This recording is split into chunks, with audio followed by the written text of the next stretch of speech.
Greetings, disruptors. We are live with Anomie Atkins. She's joining us all the way from across the pond in Australia. And we are talking about finding joy through family building. And let's just get started. Anomie, I struggle with saying your name sometime because it's spelled different than what I'm used to. Enunciate your name from it for everyone. Anomie. Anomie. I love it. Anomie. So let's just jump right in and let's talk about, Uh, Selina, I'm yeah, really sorry. I should have warned you, but I would like to, if you don't mind, also acknowledge the traditional custodians of the land that I am coming from, which is tell us practice. about it. Yes. So the Menang and Bibbulmun people of the Noongar Nation have been custodians of this land for tens and thousands of years, and they've looked after. It's called Buja, which means country. Mm, And I am coming from Wakandup, which is Mount Shadforth. It's the place of the water birds. I want to extend my respects to elders past and present and emerging leaders. And I'm very grateful to be on this beautiful Buja. I love that. I love that. Oh my God, I just got the warm and fuzzies all around that. So if I can break that down a little bit, you are honoring the fact that you currently live on the land that they kept for so long and took care of. Yes, it's a custom to be welcomed if you are the custodian of the land. Obviously, I am not, but I am walking on unceded land because there was never a treaty in Australia, and I would like people to know that I know that, and I absolutely love this country. So I'm very grateful that it has been looked after so well for so long. And so, and it in layman's terms, if I may interpret what I'm hearing, then so that is the indigenous natives to the land that you're referring Yeah, to. Ah, yeah, shit, the that's first people beautiful. of Australia. So First Nation, right? They're called First Nation. Is that right? Sometimes, sometimes it's not a term that everyone is comfortable with. There are Mm, a lot of different people here, many different languages and family groups, and yeah. knowledge is kept within family groups. So there's different spelling, there's different pronunciation, there's different hails that people would like to be called. So Aboriginal and Torres Strait Islander people of Australia is also very popular. I love this. I have a friend, Chantel Thompson. She lives in Australia and she's the one that shared First Nations with me. Um, and so I say that in honor of her, because that's what I personally know of Mm, in learning yeah. about her journey and her story. And this just warms my heart that you would acknowledge that. That is extremely powerful and kind of you. Uh, yeah, well, I want an inclusive Australia and just and fair Australia. I also think that this traditional knowledge is the best way we have to care for this land. So I don't want to, close a door to such long known wisdom. I, Absolutely. yeah, I want to work alongside. So they're now teaching Noongar in schools, but I did not learn that much. Mm-hmm. Mm-hmm. But I will learn some of my acknowledgement to country in language over time because I'm working on it. Absolutely. And I can tell, and it's powerful. I appreciate you bringing that to this space and this conversation. I'm sure that it will help so many others to see what an ally looks like and modeling Mm, that very much. yes, I think we need to get this out. And it's nice to share it internationally, I think. Absolutely, girl. Thank you. I'm proud of you. I know that probably can't be easy. Also, when we want to lay the groundwork for what is to come for an inclusive nation and country, right? Here in the US, I feel like we're in the same space, and we've been that way for a long time, and a lot of people are starting to wake up and recognize their uniqueness and what their value is and what they hold in their stories, and bringing it to the forefront as well, especially as a Black person, African American. Yeah, this feels really good and powerful to me. I Mm. appreciate that very much. With that being said, let's talk about your journey and your personal story. What would you like to share with I us today? Well, I also want to just let people know that my personal story includes miscarriages and early pregnancy loss. So I do think there is so much value in sharing this publicly and bringing it into the wider conversations. However, and fertility in general, I'd like to, make this a conversation for women's health and fertility. Uh, but sometimes it's not the time that you need to hear it. So just an upfront warning that my journey will start with that. Hey, it wouldn't be called disruptor coaching conversations if it didn't disrupt a little bit of something. Yeah, Let's well, we let's used to have bring it. brave, Yeah. yeah, conversations. So my journey started when I was 40 in a heterosexual relationship, and we were trying to have a baby. Um, I had a new mortgage, which was challenging as well. And I had three miscarriages in 9 months Hmm. because my personality is go hard. And because we were able to get pregnant together, but I was not able to keep them. We pretty much every 3 months had another miscarriage. And the last one was very personally upsetting for a variety of reasons. And it was also very physical and painful and graphic because Hmm. of some things that went wrong. So um, my partner and I went after that to an IVF specialist.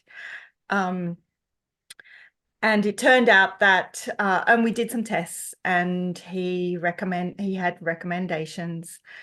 Uh, and that at that time, my partner said, "This is too hard. This is already too hard for me." Yeah. And we spent maybe a year just working out, what's right for each of us. Yeah. Uh, in the end, I decided that I would feel too many regrets if I didn't try, and resentments. I felt like we would not last into the future. And I also agreed with him. It was so bloody hard Yeah.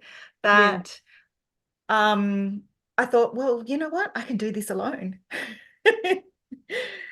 And it was a big step.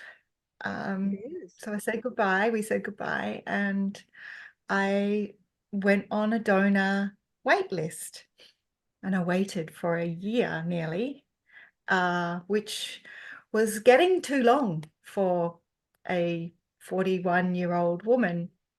Hmm. So I and my friend poked me and said, "Hey, do you really want this?" And I'm so lucky to have friends like that, Mm-hmm. because I was being passive, because I'd gone so hard at first and I had overcorrected. Yeah. And that's where coaches are so amazing, because they will ask you those difficult questions and you will Yeah. realize, oh, uh-oh. I was thinking, I was a little scared that if I pushed, I would push into, scary territory, like 3 miscarriages, like that last one that I was quite uh still recovering from. And anyway, I decided yes. And eventually, with some research, I took myself to Queensland to have IVF, which Mm. involved multiple flights and appointments, coming home, starting treatment on my own in Perth. So the flight from Western Australia to Perth is, just to give you some context, 5 hours. Okay. It's the other side of the country, sort of diagonally from the bottom west to the top east, Right. so the northeast, kind of like going California to New York, Oh, yeah, yeah. without all the cities in between, with just desert in between. Yes, so I went through treatment essentially alone. I had to fly back to have my eggs collected Yeah. and wait there for 2 weeks. No, for a week, sorry. That I was allowed to work remotely. My workplace was amazing. A I lot of love that people for did you. not have that.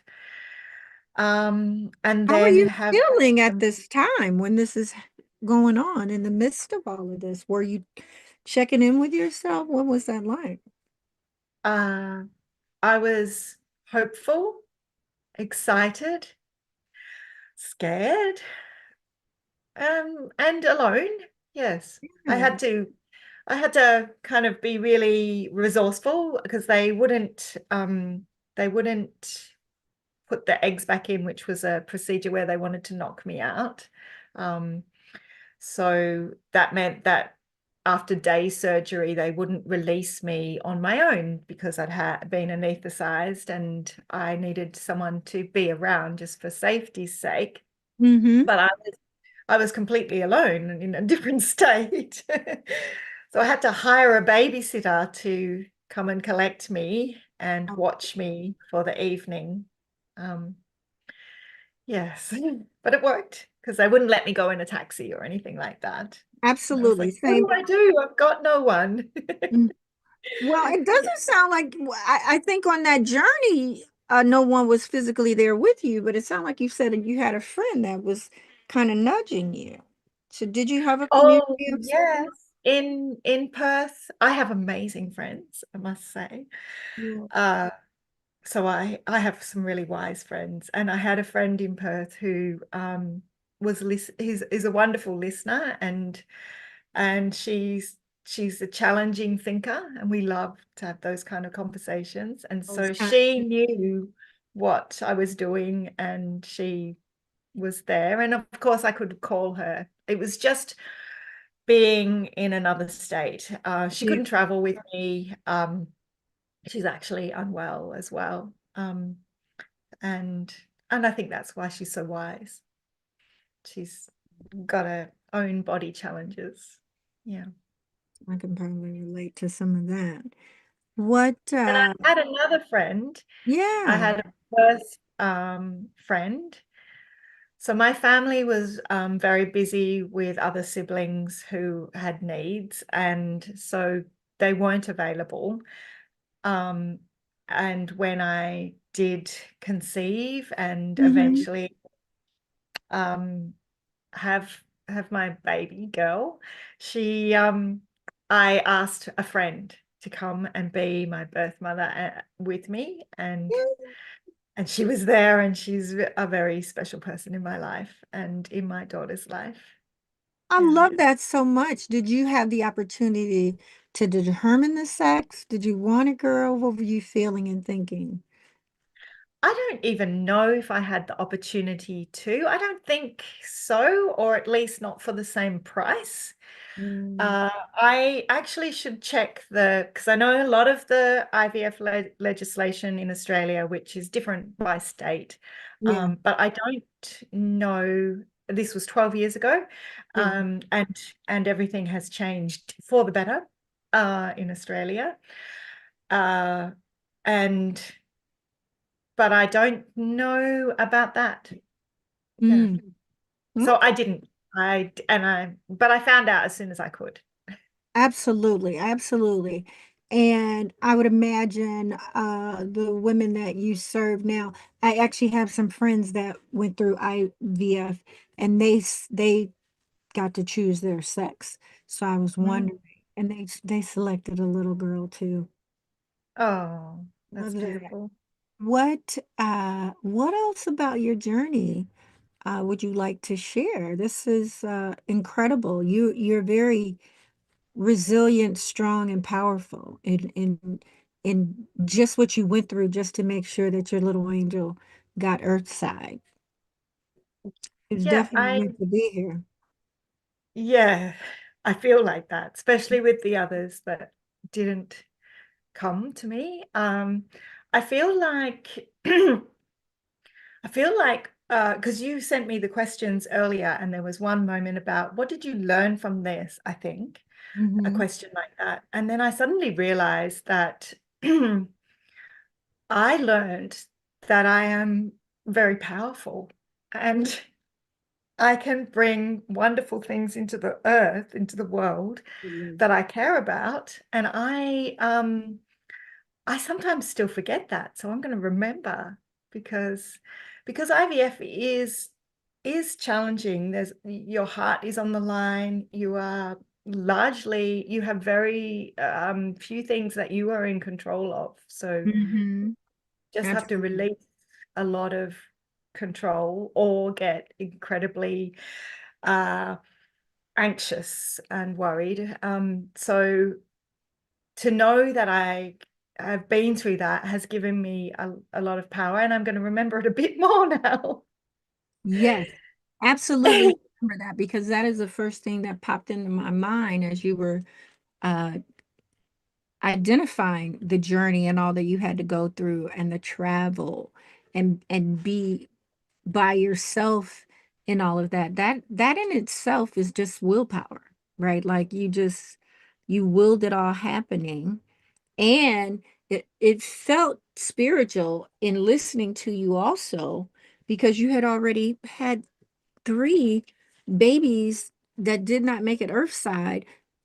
And somehow you had to know this next opportunity would. It would be the I one. didn't know. I just had to try. Absolutely.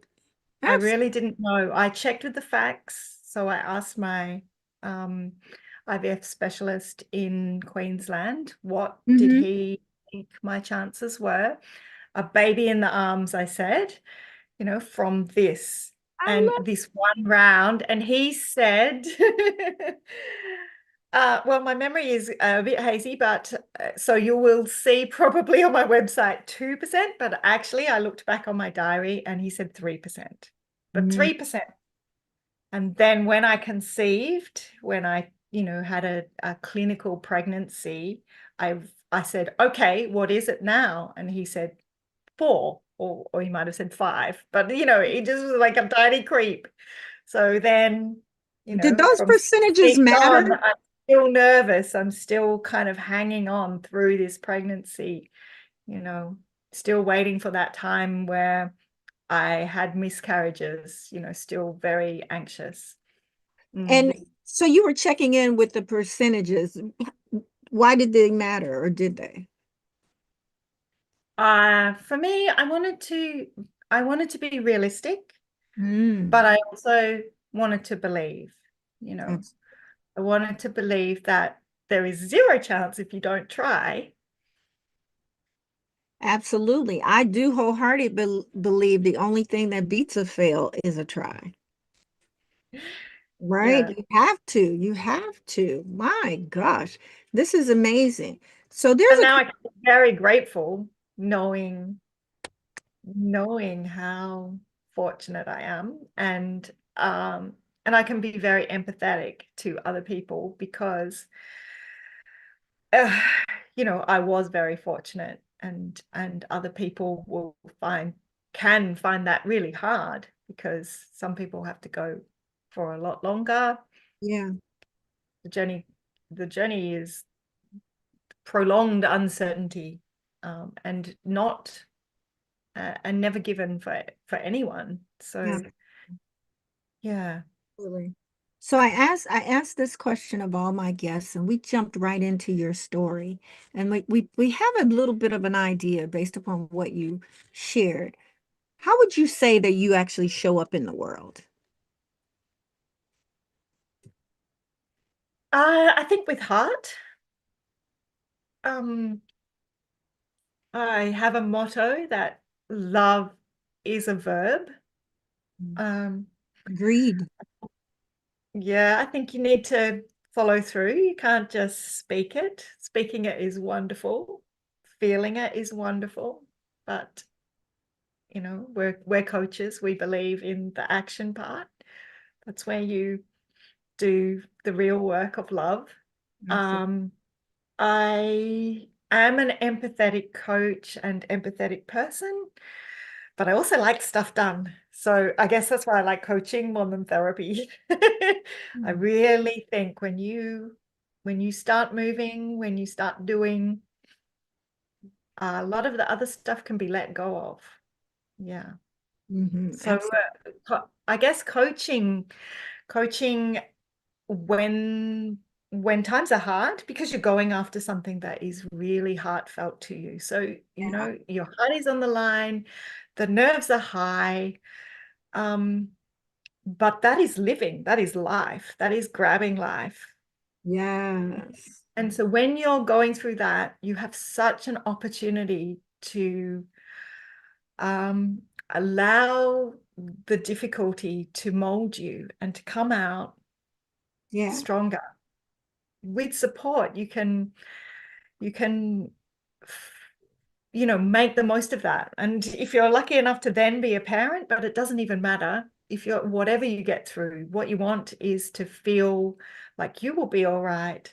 You'll be Absolutely. okay, whatever happens, whatever life decides to give you or not give you, you will still be okay. And however you have to shift your identity, Right. you will thrive. And that's what I want people to know. You can thrive, I mean, and yeah, there's some really, I guess a little story was after the miscarriages, when I went to the first specialist. He said Yeah. to me, "You are terrified of having another miscarriage." And I don't like having words put in my mouth. So first of all, I was like, well, no, I am not terrified. My definition of terrified is life-threatening, and Mm. I am safe. So now I don't want to minimize that experience for anyone else, but Absolutely. I want to be the one who says, you know, that was traumatic or that is terrifying. I actually was very scared of miscarriages, but not so much the miscarriage, more of me pushing through when I should make a better decision about my well-being. I was Hmm. terrified of my own willpower, which turned out okay, but the flip side. Where do you think that came from? What made your desire to birth your own baby so strong? Where did that come from? Do you know? Mm. I think I always wanted to be a mother, but I wasn't great with my romantic relationships. And I wasn't confident enough to do it alone. I didn't feel I could care and be the financial provider. And it was only because it was so hard in the journey with my past ex, that I went, oh, actually, I can do this. Absolutely. I've been looking after this mortgage. I've been going through miscarriages. I've been showing up at work. I've been, you know, in a relationship. And actually, it would be easier if I just did it alone. Oh, wow. I love that. That's a lot of realization in the journey. And quite frankly, you could. You did. Yeah, I love yeah. that. I love that so much for you and your daughter. Are we sharing her name? Are you okay with speaking her name I into the don't circle? share her name. Okay. I share her second name because I called her Grace because I felt I am not particularly religious, but I grew up going to church with my mum, Yeah. and felt I felt very fortunate and graced. I didn't feel deserving, but I Mm, felt like I would step up and try and be deserving, having been so graced to have her. Mm. I can totally relate to that. Oh my gosh. I can totally relate to that because I didn't think that I could be somebody's mother, and God definitely had other plans.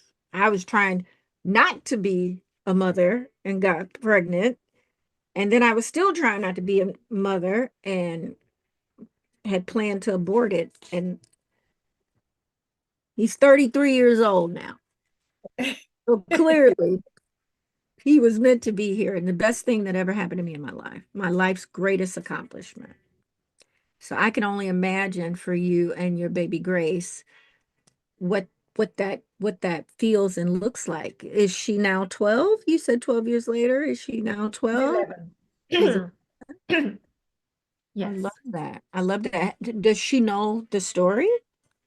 Yes. Mm. I love that. I love that so much.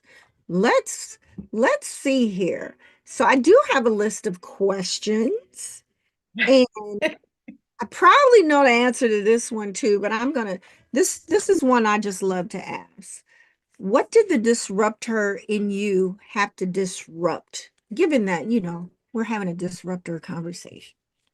Yes. Well, I think we need to do that. We need to talk about this because Yeah. this is the powerful stuff.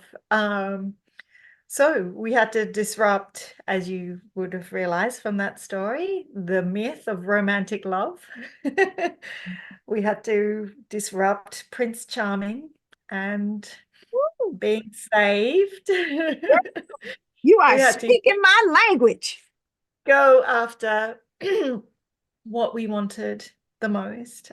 I had to go after what I wanted on my own. I had to be the hero of my own life. Mm, Um, as a solo mum by choice, you can be disruptive just by showing up alone all the time. But you also can be called selfish because mm, you didn't give your child a father. mm. Uh, so there's a lot. Yeah, Yeah, I have to walk my own path. absolutely. I think we all do to really get the most out of our one precious life.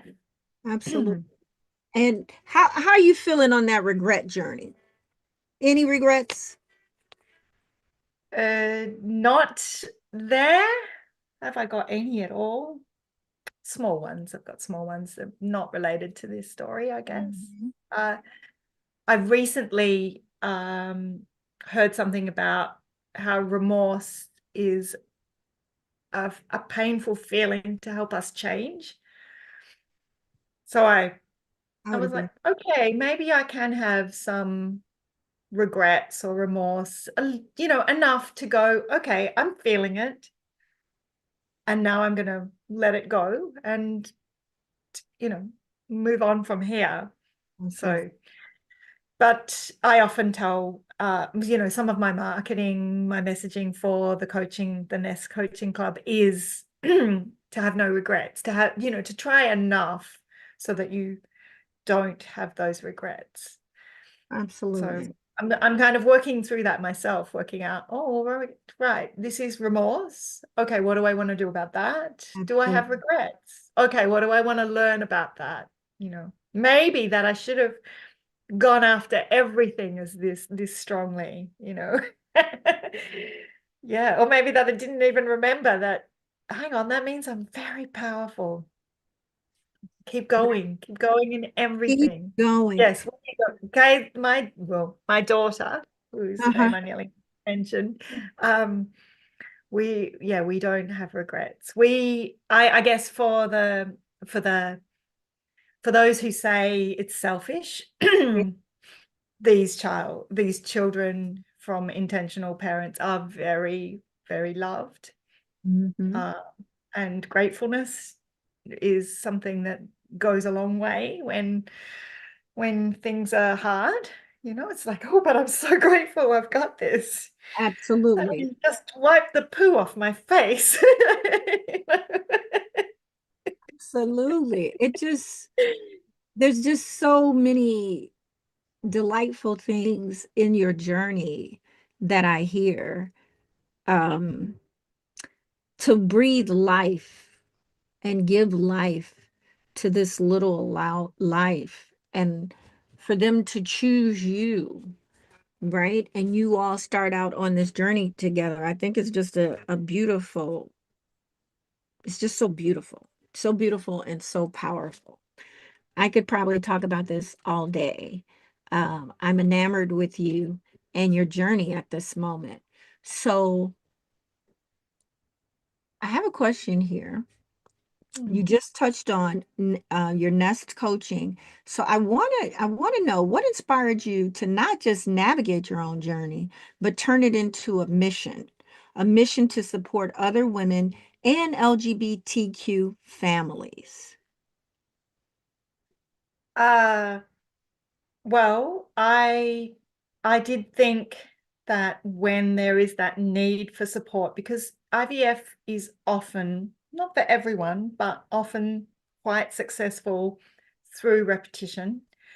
And Mm, if you can survive the psychosocial aspects, your own your own self and the isolation from those other areas that of the world that are not supportive in this journey, because it is very lonely sometimes.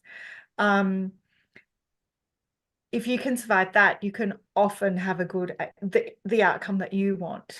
But even if you don't get the outcome that you want, I do feel like this is a great time to get support, to have coaching, to have a mhm. community that understands you, um, because you you will need it then, and then you can use all that for the rest of your life. Absolutely. Absolutely. So that's why, but why? Because I am a solo mum by choice, so I very much understand walking your own path or doing things differently. There is no judgment in the Nest Coaching Club. Um, but I was in Hello Seven community with you, Selina, and with someone else, a coach who saw my offer to women. It was women going through IVF, and she said, "Hey, what about LGBTQ plus folk? You know, I went through IVF a decade ago with my wife, and I remember it being quite the ordeal or Yeah. quite the journey." I could hear her tone in what she said. And she said, "Why aren't you bringing all folk through this? Why aren't you bringing all families through this?" Mm. And because I'm a storyteller, I was very much like, do you know the hero's journey? Joseph Campbell, you might not be familiar with it, but he talks about, you'll see it in Star Wars, that's a classic one. But he talks about that moment where you are called, but you say, but not me. How do I do that? I can't do Right, that. right. Yeah. So she called me and I said, I can't do that. I'm not the right person. You know, I'm I think you straight. are the right person. Without even, yeah, you are the right person for So sure. I thank you, thank you. I talked to a friend who was also with her wife. They had one son um through IVF, and she said, you're right, it is really hard. It is harder for us. Hmm. Um, and because I could tell her, I don't feel qualified. What if I do it wrong? What if I'm not the right person? I don't want to step in. And she said, is there anyone else stepping in? And I said, Talk well, about a no. She said, mirror. well, there you go. I know that's right. That's a beautiful mirror. What um so tell us a little bit more. What type of coach are you and what is the Nest coaching program? So I'm a certified coach through Dominique Bertolucci. She's an Australian coach and an author. Her, she's probably called the happiness coach. She Mm, coaches people who, mainly women, who their lives are, yeah, good, but they want more. Um, and she has a very strong coaching foundation. She's been coaching from since the early days of coaching, mhm. and part of the International Coaching Federation. So I have a very strong foundation in intention method coaching. Set your intention, but be flexible in terms of your goal. Yeah. Um, and I guess my personal philosophy about coaching and why I love it so much, besides, as we talked about, a bit of action, is that the coach is not put up as an expert. Right. They spend a lot of time asking questions, listening. They are your best sounding board. Um, they are better than ChatGTP for listening to you and responding. They are they allow you to choose your own journey, but they will reflect things that you might not yet see. And they will also ask of you that you take your most empowered self forward. And for me, that is incredibly empowering for the client. And something that you don't always get with therapists, because of that, TV shows of them being the expert. I'm the expert on mental health, and Mm, so it's still there. Whereas it's not so much there in coaching. So even though I've been through IVF, I've only been through one journey of IVF. And even though I read a lot about IVF, it really has to be your decisions. It's a very personal journey. One of your questions was, what would you say to someone who was struggling, who was thinking of maybe they should stop? And I would say that it's a very personal journey, and you just want to make a good decision for you, which means knowing you, which means knowing all the facts, which means not being afraid, shining the light on all the facts, facing those facts, and then going forward with the biggest open heart into life. mm, you know, just like, okay, my odds are really low, but I want to go forward. But checking in with yourself, because maybe you don't anymore. Maybe you don't. And that's absolutely perfect too. You just absolutely. want to get rid of those thoughts that I had where I was passively waiting on a never-ending donor list because I felt like if I pushed harder, if I tried to go around this long queue, I Right. might hurt myself because I know that I'm very willful, and I've sometimes pushed into territory where I thought, you know what, I should have just let it go. And so I Mhm. was a bit scared of myself. So a coach would have pointed that out. Luckily, I had a very wise friend instead. I love that so much for you. And here we are, as they say, the rest is history. Yeah. So tell me more about Nest coaching. NEST, is that an acronym for something? No, it's the feeling of being in a warm and cozy, feathered, I love, safe place. And it's because I love nature. So a lot of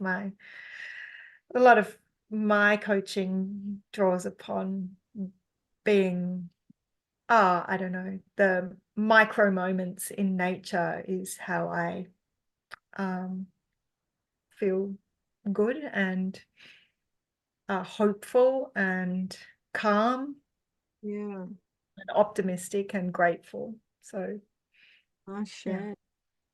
I love, so who would come to you? What would they experience? Like who is she or they? Mm. Who are they that are in need of your services? If you are feeling lonely and isolated, then you can come. It's group coaching, but it's also storytelling. I guess my turning point for relief when I was going through IVF was when I arrived at the Queensland clinic, not in Perth. The Perth clinics, I went to more than one because some had donors, some didn't have donors. A Yeah. lot of different regulations, and 12 years ago was different in Australia. Um, so I went there and they had a little library and I felt welcome. I felt like, oh, they care about our experience. And I said, can I take this? And they, yeah, bring it back when you come back after all your injections. Right. And this book that I picked up was, I don't know, probably had 7 to 10 stories of people going through family building Mm-hmm. in all the different ways. And because it had all the different ways, and some of the experiences were things that I could understand, I'd been through, Right. having a spontaneous miscarriage in public, that's extremely graphic. You know, you know how, those kind of experiences, they let you let go of the stuff that does not matter. Absolutely. Very freeing because you just have to worry about what's happening with you, Be you know. present. Yeah. Yeah, be present and not worry about the things that really don't matter in life. And I think that's something you can get out of hard times that I like to draw on in Nest. So and also, childless couples who ended up not being able to adopt, or, and had to find a way to be okay. That is where I went, okay, I'm here for that, because I do like to recognize that we do not have power over our lives and what happens to us, but we do have some powers, and we need to, take those and go through. I'm getting a little bit off track. But So it's a matter of yeah, what you can do, to focus on what yeah, you can do. Absolutely. yeah. Absolutely. Absolutely. Let's Um, mhm. so I think also it's group coaching. It's very intimate. I only take 9 for a session. But it's group coaching deliberately, because some people will want to just hear other people's stories. Some Mhm. people won't, it's that chance where you can show up a little bit or a lot, depending on what Mhm. you need. It's a chance to be understood, be in a safe place, and um, have some friendships when you might not be able to have friendships with your friends, because they're going through things that are different from you. They've gone Absolutely. ahead and they have a family and things, you need to retreat from things that feel painful sometimes to keep going, um, depending on who you are. Um, but I also do decision making. I do, I'm just working on this, but I'm very excited about it, but because IVF is a lot. So, and you're specialist and you've got to balance, you still have to go to work because you might have a family soon. You've got to plan for that Right. positive possibility. So Yeah. you're at work, you're doing things for your body, you're processing, very big life events, some loss, maybe, so Mm-hmm. I think it's already a lot. You might be doing alternative medicines. You might be trying to stay calm and doing lots of things. And so I Right. don't give any of the clients much to do. I have only micro habits or micro moments which are designed to bring joy into your life, bring confidence to you, bring connection, all those things, all of the things that, that say, actually, I'm doing this really hard thing and I'm mainly focusing on that future. So I'm not going to have a holiday this year. And I'm, turning down all my friends' events because they are having children. And that's a little bit hard for me. But I still only have now. Now is where we live. And Absolutely. I have to I have to have a bit of good juicy now as well. So I just try and do easy things to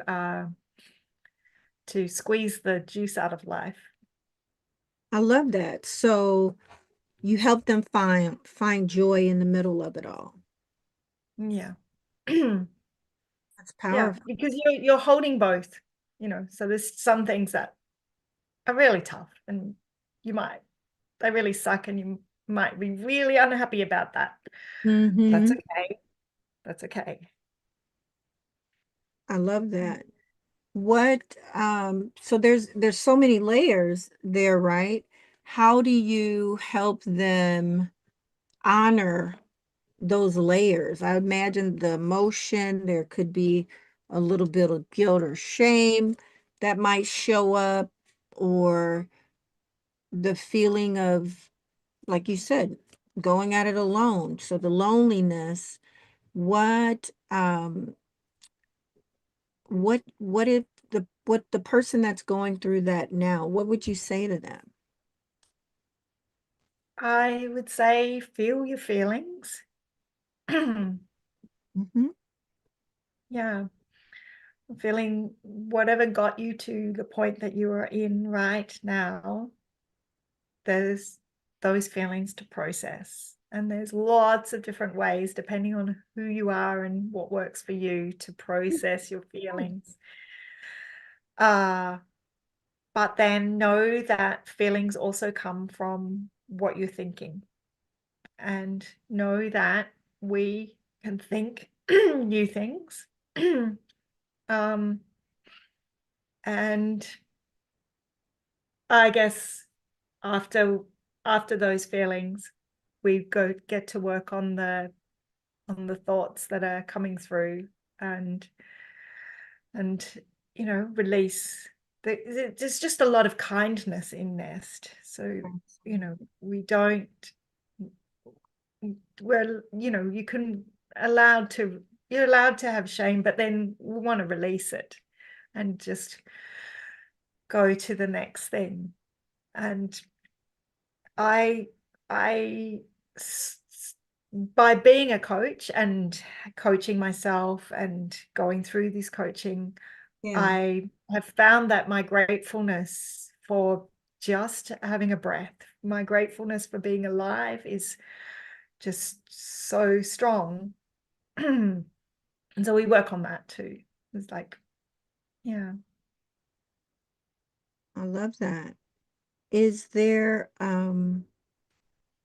a story that maybe you can share of someone that was having such a hard time and how they were able to make it through, for that woman that's listening, that is hanging on every word that you have to say today? Uh, I I would say start with the self-love. For me, I actually just stroke my arms, and that's a soothing thing, but it's also giving me that self-love. Yeah. Um, and and then and then we build to know that you will be all right. And we just do one thing at a time to make that all right. I also want to point out due diligence that coaches help people who are pretty, they've got hard things happening, but they're mentally able to, they are coping. If they had to rate themselves from, 0 to 10, they would rate themselves 5, Right. maybe occasionally lower than 5, but basically 5 out of 10 Mm-hmm. coping. And sometimes there's a call for a specialist. There's a call for a therapist, a psychologist, a therapeutic counselor, even psychiatrist, depending on who you are and all your background. Mm-hmm. So I see people who are doing very hard things, and that is making them very anxious, or very fearful, but they um, are, are generally well, mentally well, And if I hear someone who is not quite, I would suggest both. Right. Absolutely. Yeah. What's one misconception about IVF and family building that you wish more people understood?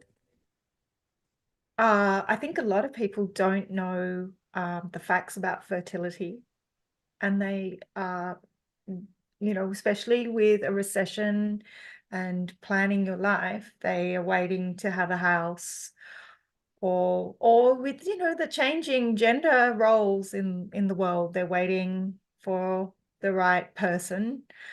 Um, I think it's really important, in your early 30s to know where you are at with your fertility.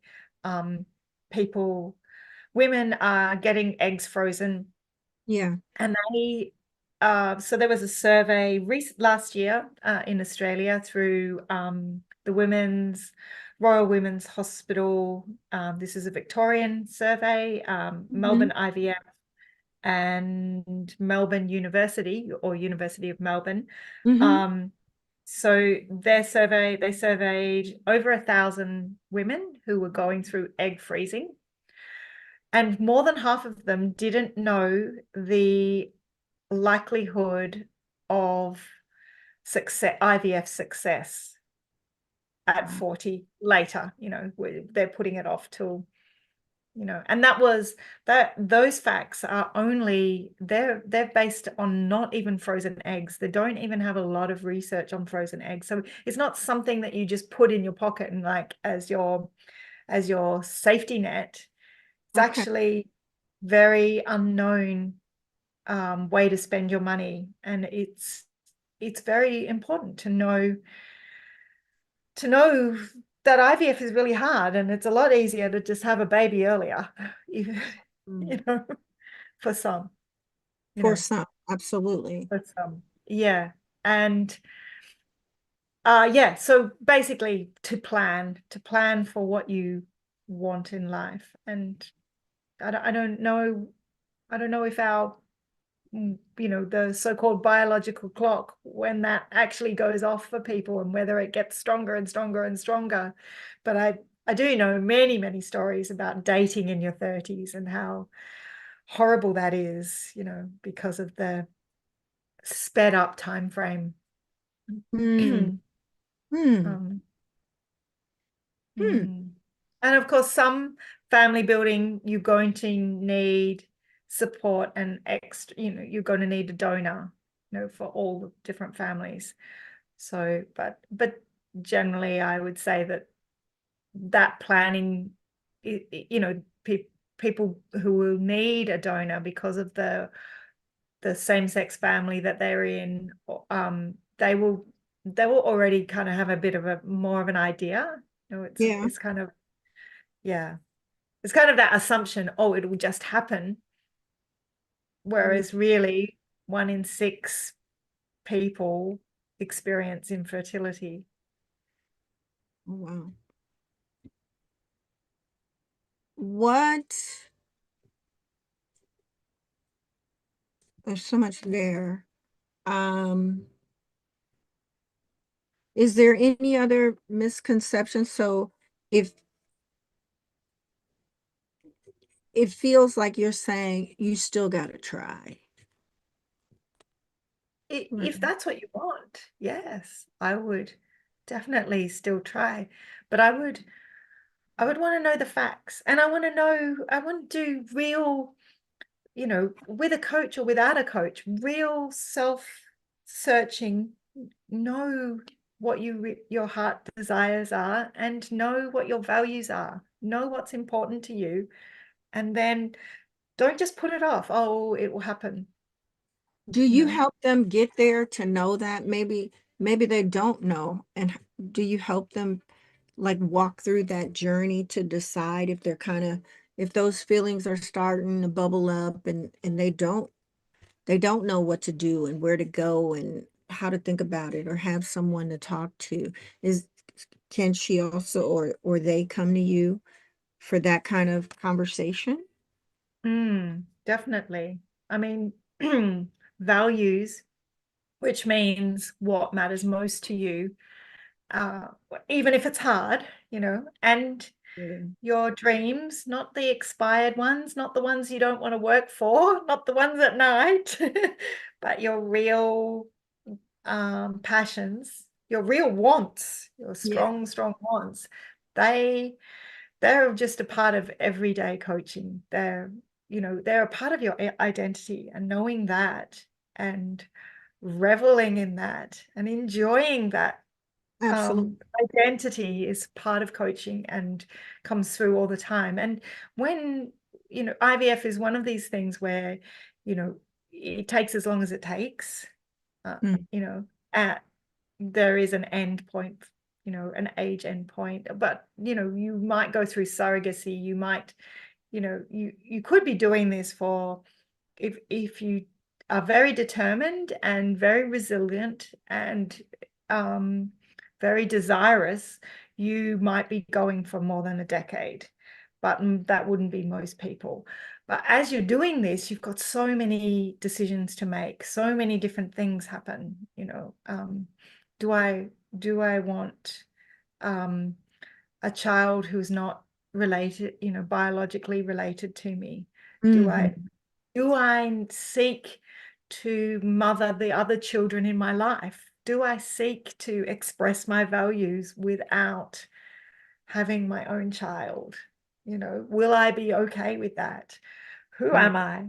How much can I change? Because we're not fixed, but a lot of people do think of themselves as a fixed identity, but it shifts, and so working that out is constant throughout the process.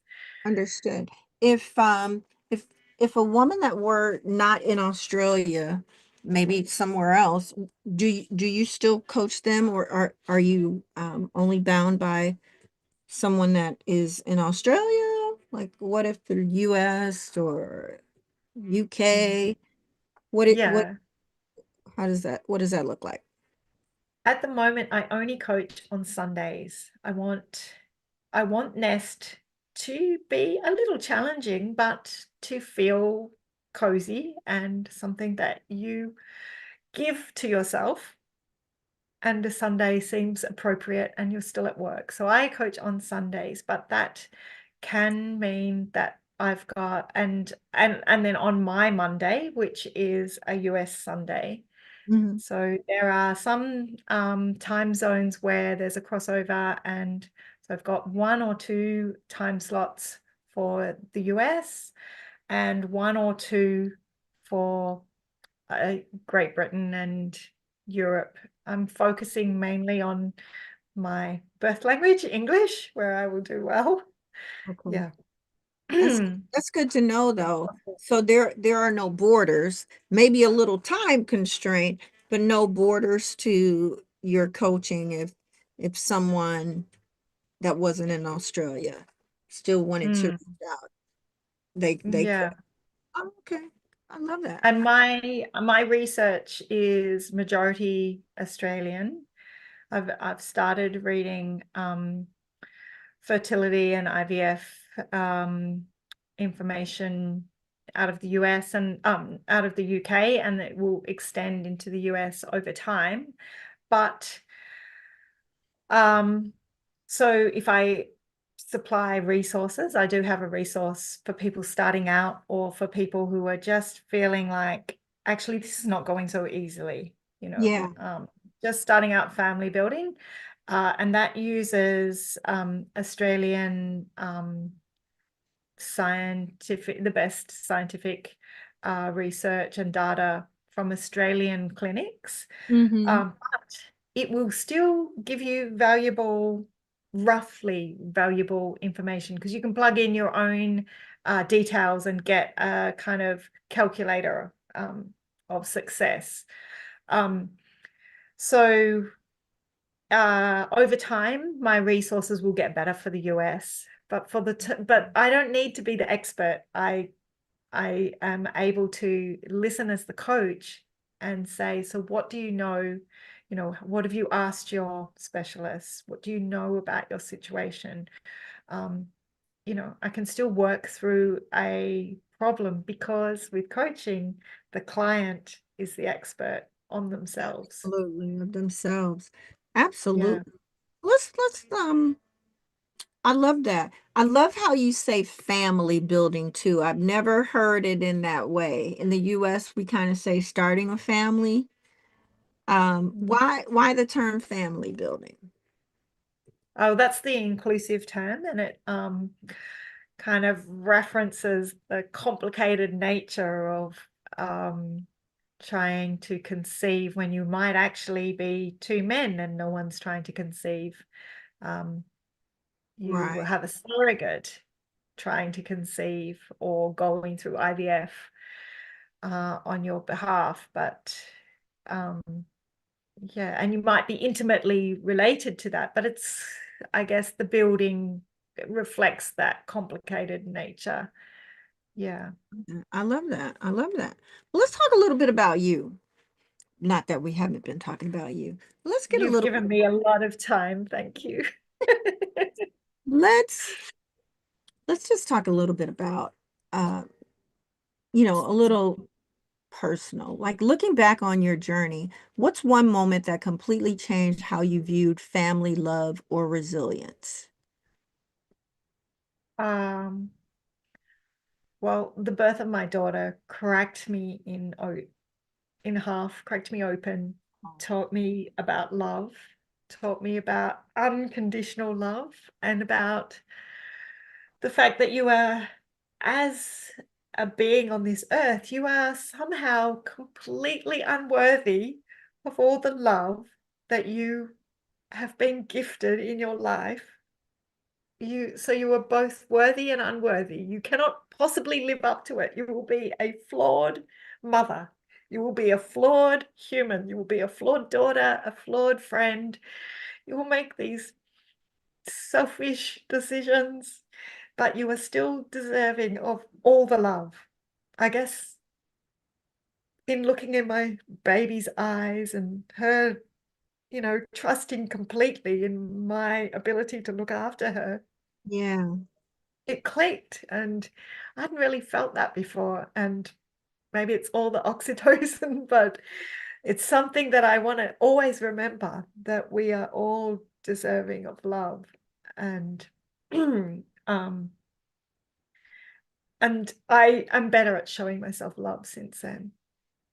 I love how much you fought for her and how she chose you. It's evident to me that that was the journey you were supposed to take. And I'm Mm. so glad that you gave Well, your I thought I was going to have like six kids and, half a indoor soccer team, football. Oh my. Yeah. But anyway, and I do still really love those big family gatherings and Absolutely.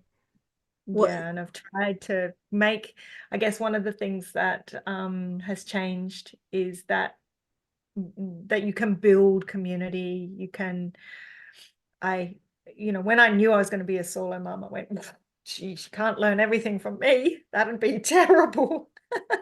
So Yeah, I the village makes the whole grew big in the difference. whole community. Yes, absolutely. Because it takes a village. I tell Yeah.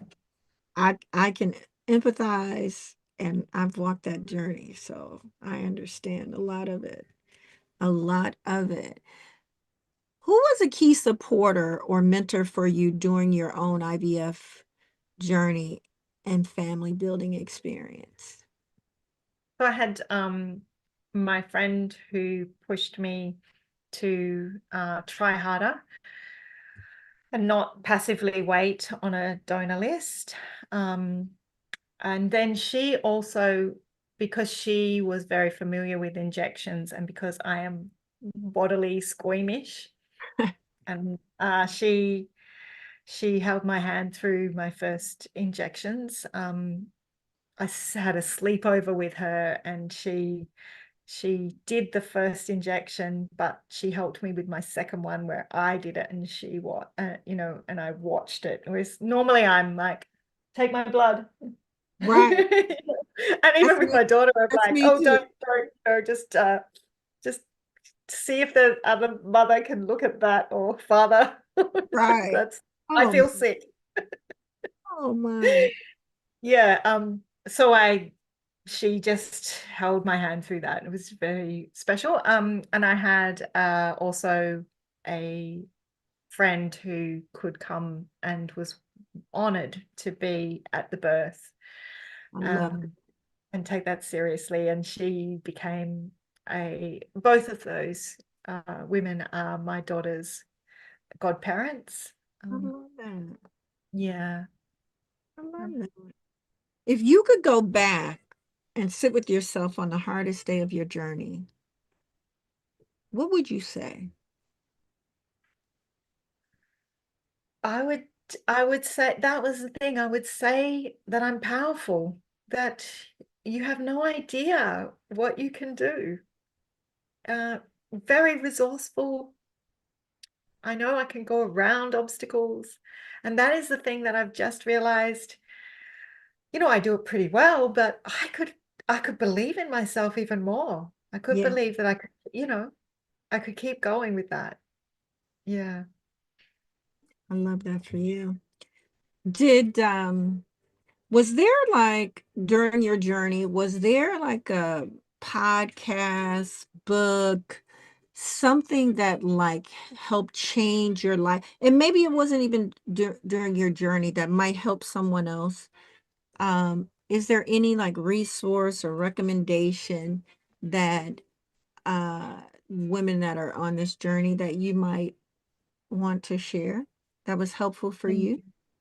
Yeah, if I could find that book, I would promote that book. But having said that, there are a lot of personal stories uh around, there are the IVF clinics produce stories, and in Australia there's Big Miracles, there's a TV program. Okay. There's personal stories on Instagram. Um and I um Alexander Collier has written a funny, highly relatable story about her solo Mumbai journey story. Hmm. Um, uh, and I'd love to have a chat with her. And so what I really love about the stories is they help you realize the emotional impact of your own decisions. You can reflect. They give you that whole story of the data, and of course one story, it's not enough. but they flesh that out with, you know, also access to the data. And there's actually also a lot of webinars, free webinars delivered through IVF clinics. And Oh. I think I should talk about myself in this case. I am hosting a webinar on decision making, making the right IVF and family building decision for you. There's a 5-step method that I've been developing. Mm. Um, and that will come out through, I should have the date. I'm really sorry. It's the last Wednesday of May, but I'm going to make it regularly, third Wednesday. So in the US, that will be a different day. So I'll have to give you that information. I also have a resource, again, 5 steps to take if you're just starting out on family building, or if you've just realized that your family building is going to be a little bit more complex than you thought, you know, you're just starting to get to that stage, with good foundational self-care and information. And that's available through my socials. And So tell us, where can we find you?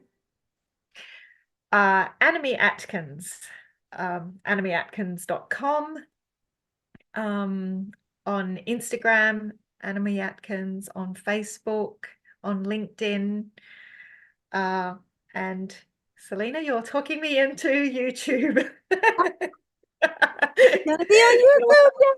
Yeah, Yes, I do I love this video and this chat. It's amazing. absolutely. You can talk as long as you like. No one's like giving you a timer. Yes, and then you can take it and you just shorten it if you know you got something really specific that you want to hone in on.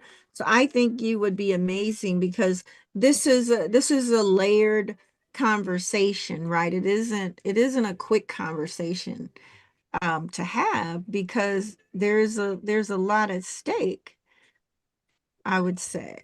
So Yeah, tell them you're how to right. spell Anomie so they know Oh, how to reach you. very smart. Anomie.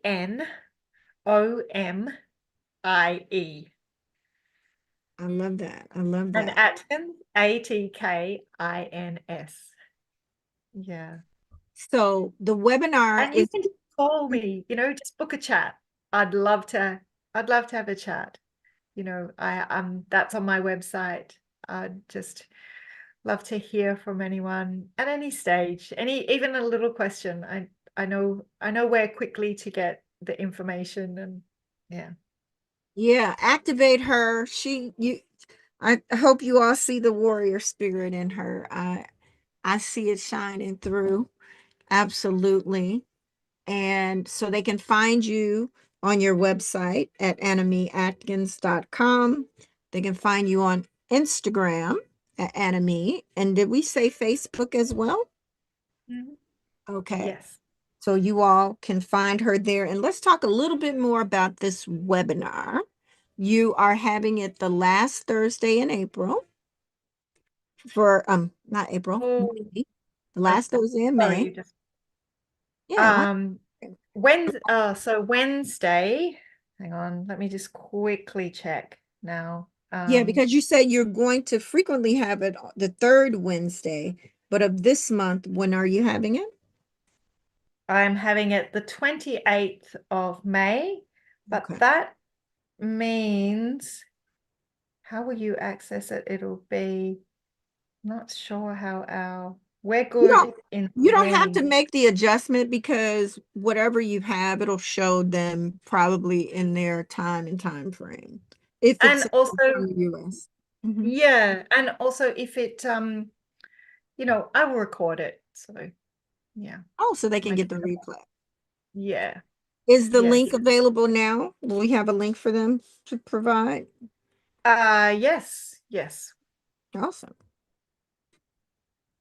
So we'll have all that in the description of this video. If you enjoyed the conversation, make sure you like and subscribe. and Anomie will be available in the comments for questions. And speaking of that, let's just see if we've had anyone that has joined us and if we have any questions. Let me just take a quick peek here because it's going. Because we are finding joy. Uh-oh. All right. Greetings, disruptors. That's what happens when we are live. You don't mute. With app, we don't You mute. sound great. Oh, funny. You get to hear yourself. Whoops. Oh, yeah. Okay. Let me just put it in the chat, just in case anyone's out there.